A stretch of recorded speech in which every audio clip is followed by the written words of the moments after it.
यात्राचा आनंद घेताना गावकरी किती आनंदामध्ये पूर्ण आनंद घेऊन राहिले. म्हणजे पूर्ण बघा तुम्ही महिला मंडळ पण आहे आणि सगळे माऊली पूर्ण आनंद घेऊन राहिलेले आहेत. हा पूर्ण आनंद फक्त लक्ष्मीची यात्रा आहे.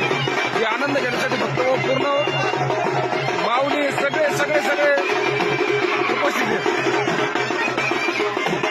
बघा किती आनंद घेऊन राहिले.